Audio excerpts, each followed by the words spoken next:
मित्रों नमः शिवाय। मैं ज्योतिष दैवज्ञ पंडित देवेंद्र द्विवेदी, शहडोल मध्य प्रदेश से।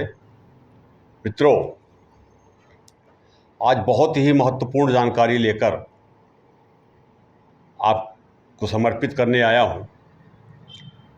ये वीडियो आप बड़े ध्यान से देखिएगा।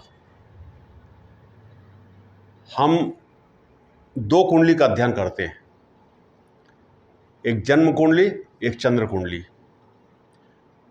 लग्न कुंडली में हम देखते हैं महादशा, अंतरदशा, प्रत्यंतर दशा, ग्रहों का बल, ग्रहों की युति, दृष्टि संबंध, स्थान परिवर्तन, ग्रह उच्च के नीच के।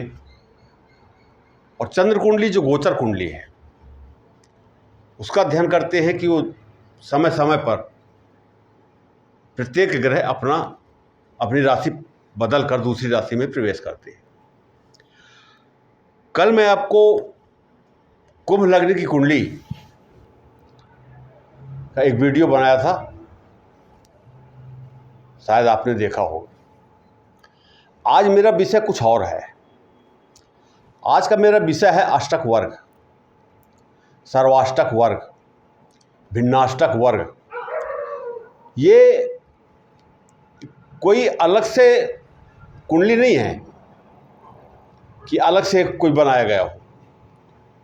जैसे हमारी जन्म कुंडली जन्म के समय बन जाती है, उसी के साथ साथ ये सर्वाष्टक वर्ग या अष्टक वर्ग की कुंडली बन जाती है, भिन्नाष्टक की कुंडली बन जाती है। माने हम कितनी गहराई में जाकर के सूक्ष्म से सूक्ष्म रूप में हम अपने ग्रहों के बारे में जान सकते हैं कि ये ग्रह हमारे जीवन में जो फल देना है वो दे रहे हैं कि नहीं दे रहे हैं। इस ग्रह का हमें शुभ फल प्राप्त होगा या अशुभ फल प्राप्त होगा, हम जान सकते हैं। अष्टक वर्ग इन्हीं सब समस्याओं को किनारे करके हमें एक नया मार्गदर्शन देते हैं। अष्टक वर्ग से हमें एक दिशा मिलती है। लग्न कुंडली में हम क्या देखते हैं, किस ग्रह की महादशा चल रही है, किस ग्रह की अंतरदशा, किस ग्रह की प्रत्यंतर दशा, प्राण दशा, सूक्ष्म दशा, ये देखते हैं। अष्टक वर्ग में भी हम इसी के आधार पर, जन्म कुंडली के आधार पर और गोचर के आधार पर हम देखते हैं कि ये ग्रह हमें कैसा परिणाम दे रहे हैं। हमारे जीवन में शुभता लाएंगे, अच्छे परिणाम होंगे या दुष्परिणाम होंगे। तो हमें यदि पहले से पता चल जाए कि यहां से 200 मीटर दूर एक गड्ढा है रास्ते में, तो हमारा माइंड सेट हो जाएगा और हम धीरे धीरे जाएंगे और गड्ढे के पास पहुंच के साइड से निकल जाएंगे। ठीक उसी प्रकार से कोई ग्रह अगर पीड़ा दे रहा है, समस्या दे रहा है, तो वो ग्रह कब आएगा हम जान सकते हैं। उस ग्रह का मंत्र जाप करके, छोटी मोटी पूजा करके, उसे शांत करके वो समय को हम निकाल सकते हैं। अष्टक वर्ग बहुत ही महत्वपूर्ण वर्ग सारणी है। जन्म कुंडली में हम ग्रहों को देखते हैं कि ग्रहों का बल क्या है, अंश कितना है। 0 से 6 डिग्री तक ना के बराबर अंश खत्म, 6 से 12 50%, 5 से 6 डिग्री का जब कोई ग्रह होता है तो 25% मान लेते हैं, और 12 से 18 100%, 18 से 24 फिर 50%, और 24 से 30 25%, और शुरू में 1 2 3 या लास्ट में 28 29 30 डिग्री का कोई ग्रह है, तो इसका मतलब है वो बहुत ही कमज़ोर अवस्था में है। अपनी महादशा, अंतरदशा, प्रत्यंतर दशा में किसी भी प्रकार का शुभ या अशुभ परिणाम देने में सक्षम नहीं है। तो ग्रहों का बल हम इस तरीके से देखते हैं। और यहां पर हम क्या देखते हैं, देखिए ये भी कुंभ लग्न की कुंडली है, ये भी कुंभ लग्न की कुंडली है, पर यहां पर अंक लिखे हुए हैं, देखिए ये 34, 39, 30, 29, 27, 35, 33, 21 अंक लिखे हुए हैं। यहां ग्रह नहीं होते हैं, जन्म कुंडली में ग्रह होते हैं, अष्टक वर्ग की कुंडली में बिंदु होते हैं। ये जन्म कुंडली तो हर व्यक्ति जानता है, वो बैठ करके ग्रहों को जोड़ता रहता है, किसकी महादशा चल रही है, किसकी अंतर। बहुत से लोग हैं मेरे साथ, मेरे शिष्य बहुत से लोग हैं जो अंडरलाइन करके रखे हैं, इस ग्रह की महादशा में इस ग्रह की अंतरदशा ये शुभ परिणाम देगा, अशुभ परिणाम देगा, वो यहीं तक अटके हैं। मेरा कहने का तात्पर्य कि इसके बिना तो कुछ कार्य होने वाला ही नहीं है। हमको विषय तो हम यहीं से हमको उठाना पड़ेगा, पर इस विषय को उठा करके हम सूक्ष्म से सूक्ष्म रास्ते को कैसे पकड़ सकते हैं। तो यहां पर ग्रह का बल देखा जाता है, और ये जो बिंदु लिखे हुए हैं यहां पर भाव बल होते हैं। अब अष्टक वर्ग कैसे बनता है? सूर्य, चंद्र, मंगल, बुध, गुरु, शुक्र, शनि, 7 ग्रह, और एक लग्न को लिया जाता है 8 ग्रह। 8 को मिला करके अष्टक वर्ग बन गया। अब अष्टक वर्ग में 337 बिंदु होते हैं, 337 टोटल बिंदु होते हैं, और वही 337 बिंदु जो हैं अलग अलग भावों में बट जाते हैं। जैसे यहाँ पर देखिए, प्रथम भाव में 34 है, द्वितीय भाव में 39 है, सप्तम भाव में 37 है, 35 है, और एकादश भाव में 33 है। ये बिल्कुल अलग अलग बिंदु जब हम इसको जोड़ेंगे, यहाँ तो मैं एक समझाने के लिए अंक जो है लिख दिया हूँ, बिंदु लिख दिया हूँ, पर जब हम इसको जोड़ेंगे तो ये 337 बिंदु हो जाएंगे। अब जन्म कुंडली में 6, 8, 12 3 भाव जो हैं विशेष अशुभ माने जाते हैं। अष्टक वर्ग में भी 6, 8, 12 विशेष रूप से अशुभ माने जाते हैं। इनके स्वामी 6, 8, 12 के स्वामी लग्न कुंडली में हमेशा परेशान करते हैं, समस्याएं पैदा होती हैं, अनेक अनेक समस्याओं जन्म लेती हैं। ठीक इसी प्रकार से यहाँ पर अगर बिंदु ज़्यादा हैं, ग्रह की जगह बिंदु ज़्यादा है तो समस्याएं होंगी।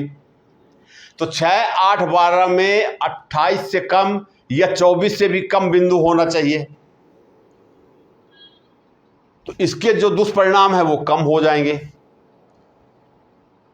जैसे अगर 24 बिंदु तक, 1 से लेकर के 24 बिंदु तक किसी भी भाव में कोई भी ग्रह बैठा है, फल ग्रह ही देगा, ये भी बता रहा हूं।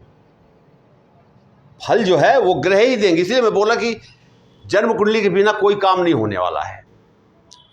फल तो ग्रह को देना है, पर हमको देखना यह है कि ग्रह कितना फल देगा या नहीं देगा, यह समस्याएं उत्पन्न करेगा।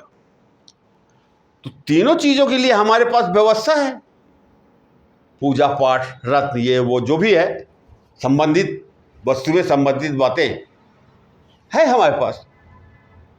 तो यहाँ पर 6, 8, 12 में जैसा मैंने कहा कि 24 से कम बिंदु होना चाहिए,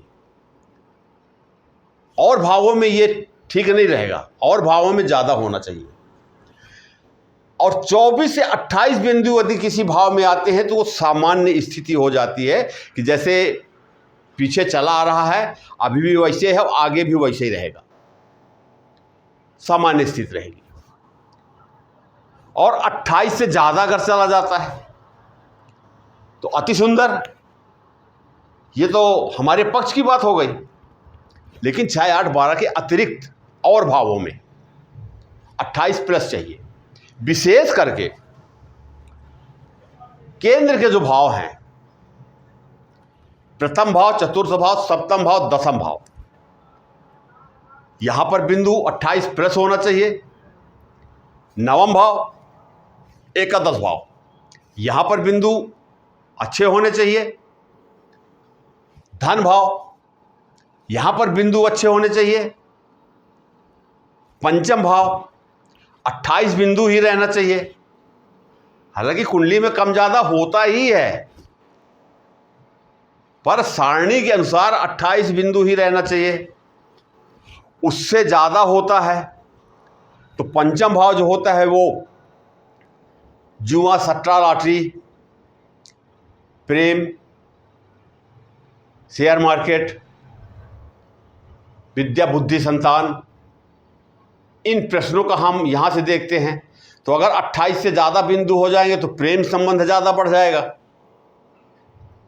तो 28 ही रहना चाहिए। 27 हो जाए तो माने एजुकेशन भी बच्चों की अच्छी होगी, दाम्पत्य जीवन भी अच्छा होगा, सब कुछ अच्छा होगा।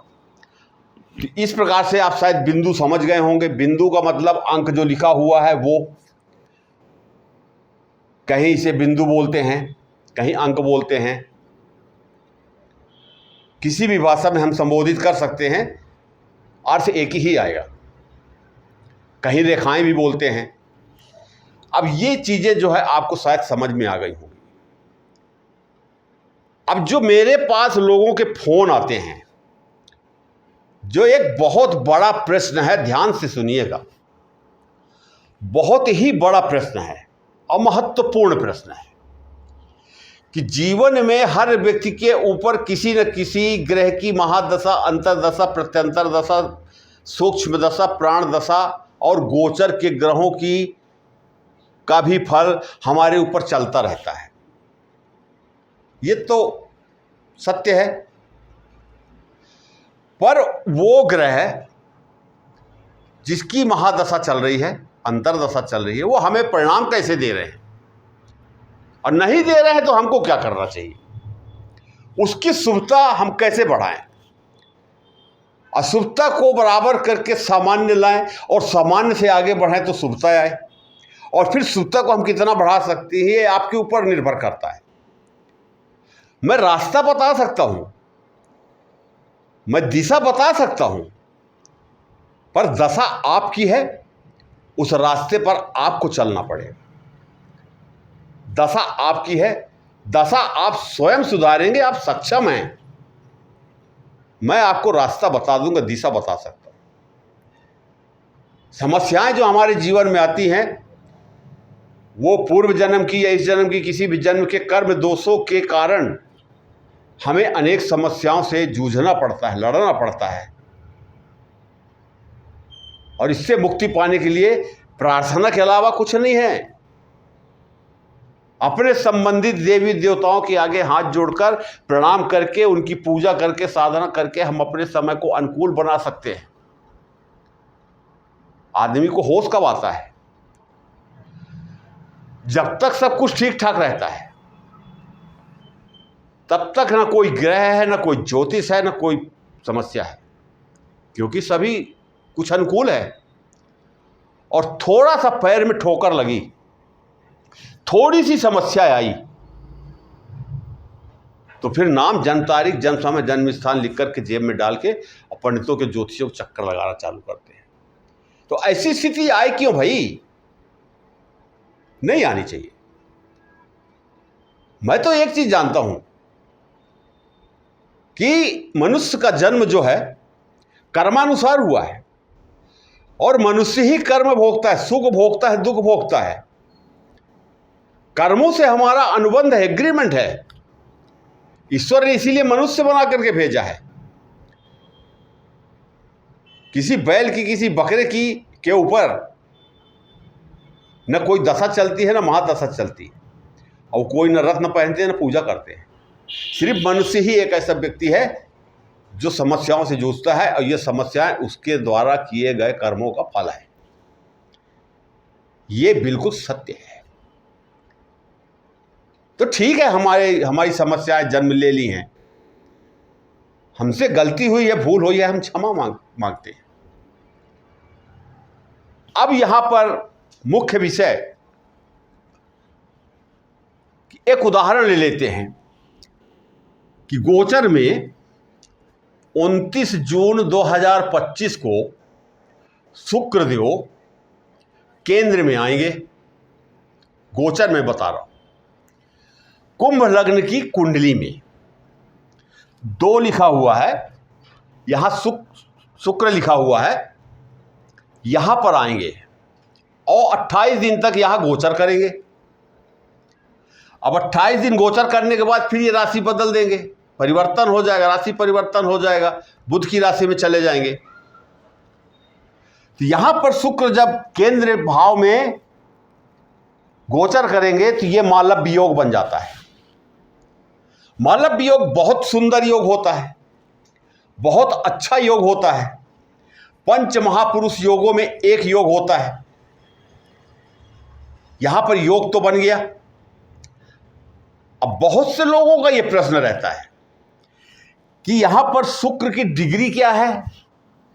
तो कोई कहेगा 6 डिग्री है, कोई कहेगा 9 डिग्री है, कोई कहेगा 17 डिग्री है। तो ग्रह के अनुरूप अनुसार अगर मैं बात करूं तो यहां पर 12 से 18 डिग्री के मध्य अगर ये ग्रह है, अंश बल से मजबूत है, तो ये सुपरिणाम देगा और निश्चित देगा। पर यदि कमजोर अवस्था में है तो क्या होगा, हम कैसे जाने। और मालव्य योग बन गया, हमको लाभ लेना है, तो इसी शुक्र को हम यहां पर बैठा देंगे। देखिए यहां पर भी शुक्र लिखा हुआ है, उसी भाव में यहां पर बैठा देंगे। यहां 36 बिंदु अंकित है, 28 से ज्यादा है। इसका मतलब यहां पर शुक्र बैठ करके बहुत अच्छा परिणाम देंगे। अगर यहां भी हमको अंश बल अच्छा मिल जाता है और यहां हमको बिंदु अच्छे मिल जाते हैं, इसका तात्पर्य यह हुआ कि शुक्रदेव मालव्य योग का पूरा लाभ देंगे, अच्छे परिणाम देंगे। सुख, वैभव, श्री संपदा, यश, कीर्ति, आयु, स्वास्थ्य, निरोगी काया, सब कुछ प्राप्त होगा। धन प्राप्त होगा, जमीन प्राप्त होगी। मकान बनाने की इच्छा अगर बहुत दिन से नहीं बन रहा तो मकान बनना चालू हो जाएगा।